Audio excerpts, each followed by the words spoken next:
اللہ کے لیے ہیں۔ تمام تعریفیں اللہ کے لیے جو آسمان و زمین کا مالک اور صاحب انعامات و برکات ہے، جو صاحب انعام و برکات ہے، جسے نیکیوں سے فائدہ پہنچتا ہے، نہ برائیوں سے کوئی نقصان۔ نفع و نقصان تو صرف کرنے والوں کا ہی ہوتا ہے، جبکہ اللہ تعالیٰ تو تمام تر مخلوقات سے بے پرواہ بے نیاز ہے۔ جانی و انجانی تمام نعمتوں پر اپنے رب کی حمد و شکر بجا لاتا ہوں، ہر حالت میں اسی کی تعریف و شکر ہے۔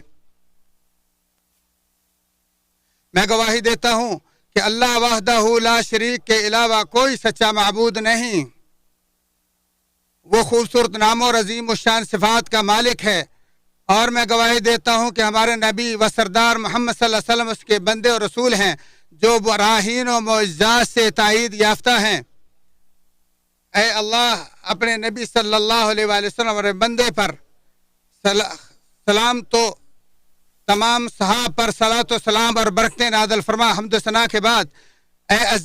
اللہ عز و جل کو راضی کرنے والے اعمال کرتے ہوئے اس کی ناراضگی و نافرمانی والے اعمال سے دور رہ کر اس کا تقوی اختیار کرو، کیونکہ اہل تقوی ہی ہمیشہ کامیاب اور مجرم برباد ہوتے ہیں۔ اے مسلمانوں، محاسبہ نفس، اطاعت و فرما برداری میں جدوجہد، نیکیوں میں اضافہ، اللہ کی مدد و توفیق سے نصیب ہونے والے عمل صالح کی حفاظت، نیکیوں کو ضائع کرنے والے امور سے اجتناب، یہی سب کچھ دنیا و آخرت کی حقیقی کامیابی اور سعادت دارین ہے۔ فرمان باری تعالیٰ ہے، جس نے اپنے رب کے سامنے کھڑا ہونے کے خوف سے اپنے نفس امارہ پر کنٹرول رکھا، اسی کا ٹھکانہ جنت ہوگا۔ جنتیوں کے بارے میں اللہ تعالیٰ فرماتا ہے، اور آپس میں ایک دوسرے کی طرف متوجہ ہو کر سوال کریں گے اور کہیں گے، اس سے پہلے ہم اپنے گھر والوں کے درمیان بہت ڈرا کرتے تھے، پس اللہ تعالیٰ نے ہم پر بڑا احسان کیا اور ہمیں تیز و تند گرم ہواؤں کے عذاب سے بچا لیا، اور فرمایا، اے ایماندارو، اللہ اور اس کے رسول کی اطاعت کرو، اپنے اعمال کو ضائع نہ کرو۔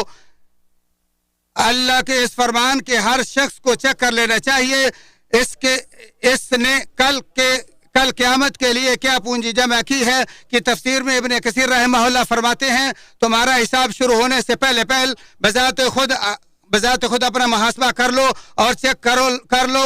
واپسی اور اپنے رب کے سامنے پیشی کے وقت کے لیے تم نے اپنے لیے کتنے نیک اعمال جمع کر رکھے ہیں۔ اور آپ صلی اللہ علیہ وسلم نے فرمایا، عقل و مند و باشعور شخص جس نے اپنے نفس پر کنٹرول کرتے ہوئے مرنے کے بعد کے لیے کچھ کما لیا، اور عاجز و بے بس وہ ہے جس کی خواہشات نفس اس پر مسلط و غالب رہی اور وہ خالی امید لگائے اللہ سے بیٹھا رہا۔ حدیث حسن ہے۔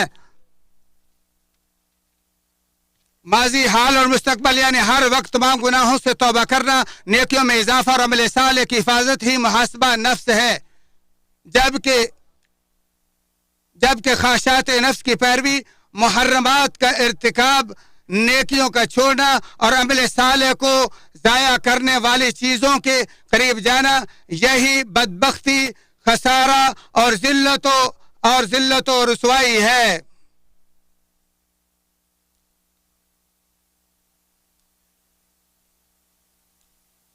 کسی شخص کی بربادی کے لیے اتنا ہی شر کافی ہے کہ وہ ایسا عمل کرے جس سے اس کی نیکیوں کا ثواب گھٹ جائے۔ اے مسلمانوں،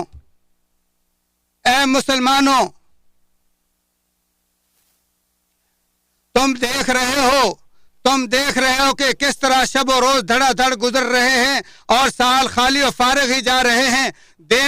دن اور جو اس میں ہے کبھی واپس نہیں آئے گا، اور عمر دن اور رات ہی تو ہے۔ موت کے آتے ہی عمل منقطع اور خالی امیدوں کا غرور فاش ہو جائے گا۔ بلا شبہ تم اپنے ایسے بابرکت مہینے کے شروع میں ہو کہ جس میں اللہ تعالیٰ نے تمہارے لیے بھلائیوں کے دروازے کھول دیے ہیں اور اسباب کو آسان کر دیا ہے، چنانچہ تم بھلائیوں کے دروازوں میں داخل ہو جاؤ اور ہلاکت و بربادی کے دروازوں میں گھسنے سے بچو۔ فرمانے باری تعالیٰ ہے، اے ایماندارو، اسلام میں پورے داخل ہو جاؤ اور شیطان کی پیروی نہ کرو، کیونکہ وہ بلا شبہ تمہارا واضح دشمن ہے۔ اے مسلمانوں، ایمان و قرآن کی شان و عظمت کو سمجھو، کیونکہ ایمان و قرآن سے بڑھ کر کوئی بڑی عطا نہیں ہے، اور جو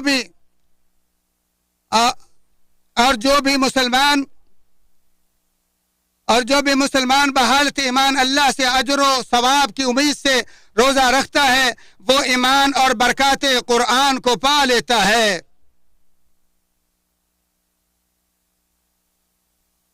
جو قرآن پر عمل کرتا ہے وہی حقیقی اہل قرآن ہے، اگرچہ وہ حافظ قرآن نہ بھی ہو،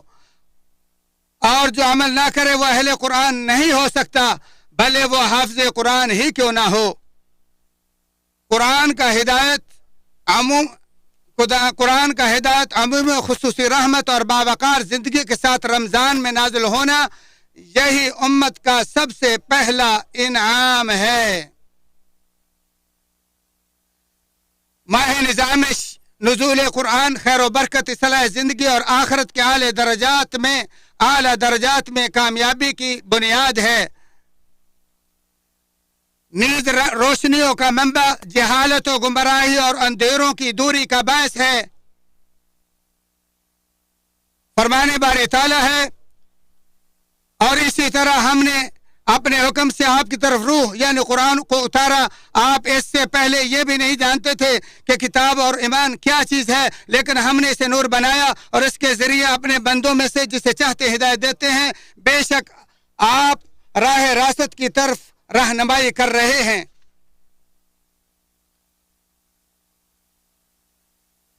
اللہ سبحانہ و تعالیٰ نے فرمایا، اے لوگو، تمہارے پاس تمہارے رب کی طرف سے سند اور دلیل آ پہنچی ہے، ہم نے تمہاری جانب واضح اور صاف نور اتار دیا ہے، پس جو لوگ اللہ تعالیٰ پر ایمان لائے اور اسے مضبوط پکڑ لیا، انہیں تو وہ عنقریب اپنی رحمت اور فضل میں لے لے گا اور اپنی طرف کی راہ راست دکھا دے گا۔ بس اس امت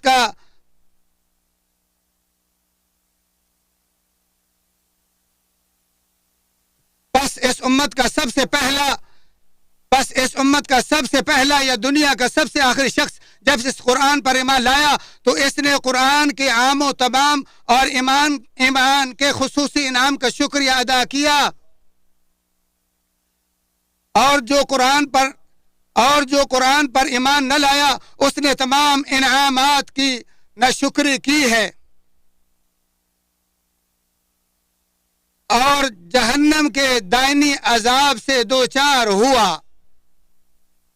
فرمان باری تعالیٰ ہے، اور تمام فرقوں میں سے جو بھی اس قرآن کا منکر ہوا اس کے آخری وعدے کی جگہ جہنم ہے، اور فرمایا جو اس قرآن کے منکر ہیں وہی گھاٹے اور خسارے والے ہیں، اور فرمایا جن لوگوں نے ہماری آیتوں کو جھٹلایا اور ان سے تکبر کیا ان کے لیے آسمان کے دروازے نہ کھولے جائیں گے، اور وہ لوگ کبھی جنت میں نہ جائیں گے جب تک کہ اونٹ سوئی کے ناکے کے اندر سے نہ چلا جائے، اور ہم مجرم لوگوں کو ایسی ہی سزا دیتے ہیں۔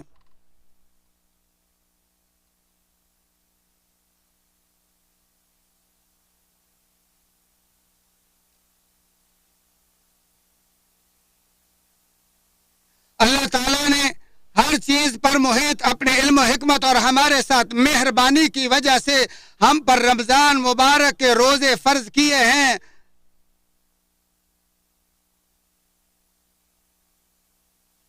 رمضان مبارک کے روزے فرض کیے ہیں، اور اللہ کے رسول صلی اللہ علیہ وسلم نے ہمارے لیے رمضان کے قیام کو سنت قرار دیا اور دیگر مہینوں سے ہٹ کر اس کی خصوصی فضیلت بیان کی۔ پس اس مہینے میں نیکی عبادت کی بہت سی عظیم الشان انواع و اقسام جمع ہیں، اور اللہ نے اعمال کے اجر و ثواب کو کئی گنا بڑھا دیا ہے تاکہ مسلمان ایمان و قرآن کے احسان پر اللہ کا شکریہ ادا کریں۔ نعمتیں عطا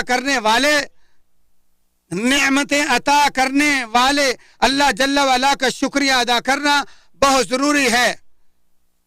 اور اس کی محبت بھی بہت ضروری ہے تاکہ وہ نعمتوں کو زوال سے محفوظ رکھے اور وہ ابھی اور نتیجے کے وقت مزید احسانات سے مالا مال فرما دے۔ اللہ کے انعامات پر شکر کئی قسم کی عبادات سے ممکن ہے، ان عبادات میں سے سب سے بڑھ کر عظیم عبادت اللہ کی وحدانیت ہے، جبکہ مخلوق کے ساتھ احسان بھی شکر خداوندی میں شامل ہے۔ اللہ تعالیٰ نے اپنے نبی صلی اللہ علیہ وسلم فرمایا، یقیناً ہم نے تجھے حوض کوثر بہت خیر عطا بہت کچھ دیا ہے، بس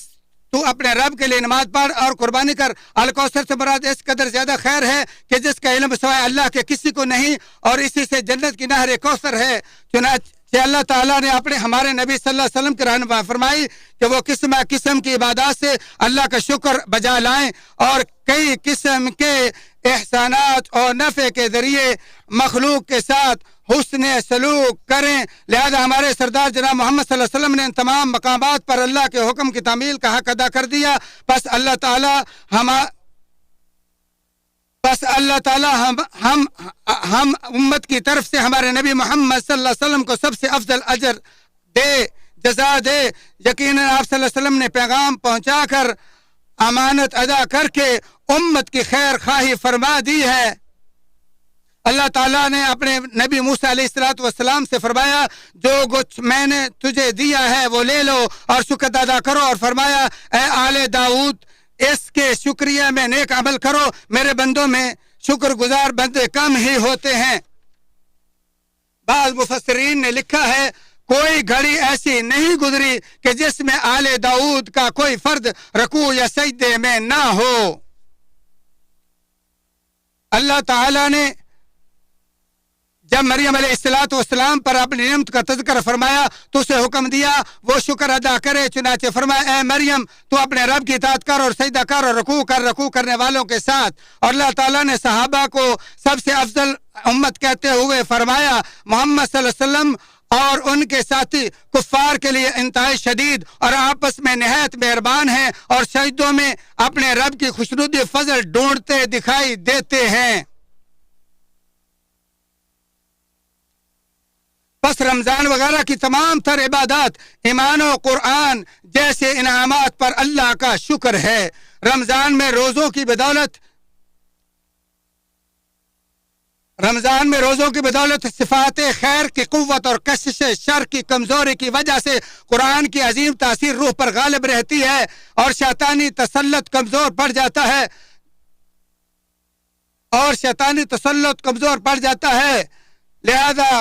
لہذا غور و فکر اور تدبر سے قرآن کی خوب تلاوت کرو، اور یاد رکھو قرآن و سنت کے بغیر مسلمانوں کی اصلاح ناممکن ہے۔ اگر دنیا کے زندہ مردہ سب دانا جہاں کی گتھی جو سلجھانے کے لیے اکٹھے ہو جائیں تو سلجھا نہیں سکتے۔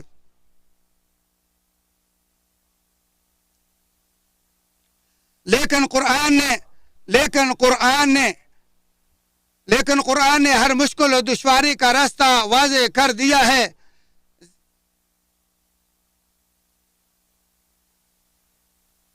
ذرا اللہ اور اس کے عقیدہ اسماء و صفات اور مستحق عبادت کے مسئلے پر غور کرو۔ اس بارے میں اس قدر زیادہ عقیدے پائے جاتے ہیں جو اعداد و شمار سے باہر ہیں، جبکہ عقیدے کے اس مسئلے میں حق صرف وہی ہے جو قرآن نے بیان کیا ہے۔ جب عالمی دانا و ماہرین اقتصادیات گتھی سلجھانے میں بے بس ہو گئے تب اس سلسلے میں قرآنی تعلیمات ہی سچ ثابت ہوئیں، اور بعض غیر مسلم دانشوروں نے بھی بعض معاملات میں شریعت اسلامیہ سے ہی استفادہ کیا ہے۔ اگرچہ سب لوگوں کا مسلمان ہونا ممکن نہیں، لیکن سب مسلمانوں پر ضروری ہے کہ وہ قرآن و سنت پر اس طرح کاربند ہوں کہ جب لوگ ہر مسلمان کو شاندار نمونہ دیکھیں تو استفادے پر مجبور ہو جائیں، خواہ اپنے دنیاوی معاملات میں ہی کیوں نہ ہو۔ قرآن عظیم ہی امت کی بلڈنگ بقا اور عزت ہے۔ فرمان باری تعالی ہے، یقیناً یہ قرآن وہ راستہ دکھاتا ہے جو بہت ہی سیدھا اور ایمان والوں کو جو نیک عمل کرتے ہیں اس بات کی خوشخبری دیتا ہے، ان کے لیے بہت بڑا اجر ہے۔ اللہ تعالیٰ قرآن عظیم کو میرے اور آپ کے لیے باعث برکت بنائے، میرے اور آپ کے لیے اس کی آیات و ذکر حکیم کو نفع بخش بنائے، اور ہمیں سید المرسلین کے طریقے اور درست بات سے فیض یاب فرمائے۔ اسی پر اکتفا کرتے ہوئے اپنے، تمہارے اور تمام مسلمانوں کے لیے تمام گناہوں کے اللہ سے بخشش طلب کرتا ہوں، تم بھی اسی سے بخشش طلب کرو۔ اللہ تمام مسلمانوں کو معاف فرمائے۔